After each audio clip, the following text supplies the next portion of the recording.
Kesalahan dalam dunia digital marketing itu sebenarnya ketika perlakuannya disamakan dengan marketing tradisional ya.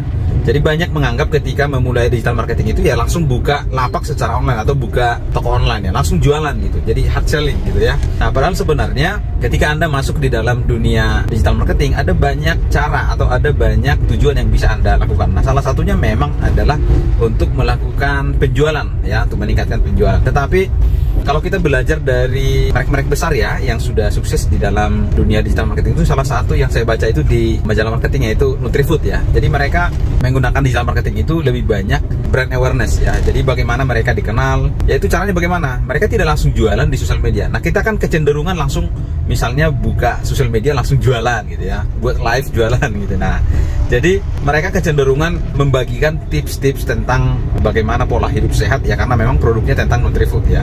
Jadi mereka membagikan tips sehat dan lain sebagainya, sampai orang-orang misalnya tertarik dengan tips-tips yang mereka bagikan ya, karena memang tujuan mereka tidak langsung jualan, walaupun nanti efeknya pasti akan ada penjualan. Jadi mereka melakukan brand awareness dulu. Nah, kemudian kesalahpahaman yang kedua, semua sosial media itu diperlakukan sama misalnya ya.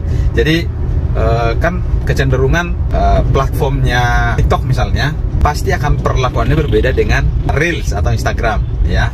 Contoh, misalnya kalau TikTok itu pengennya video durasinya 1 menit. Nah, sedangkan kalau di Reels misalnya itu kecenderungan video-video singkat ya, atau gambar atau carousel ya, atau foto carousel ya kalau di Instagram misalnya ya. Kemudian kalau di YouTube misalnya ada yang pendek seperti di YouTube misalnya, perlakuannya juga berbeda. Ada YouTube Short, ada video panjang. Nah, gitu ya. Nah, kemudian kalau misalnya di Twitter atau yang sekarang disebut dengan X, mungkin untuk kota-kota besar seperti Jakarta mungkin yang paling banyak penggunanya, tentu berbeda juga perlakuannya. Karena kalau untuk daerah-daerah ya jarang sih orang menggunakan X, walaupun ada satu-satu tapi tidak terlalu banyak. Nah, kesalahan yang ketiga adalah kadang-kadang kita fokus pada salah satu channel. Nah, padahal sebenarnya setiap channel dari media digital itu segmennya berbeda-beda ya.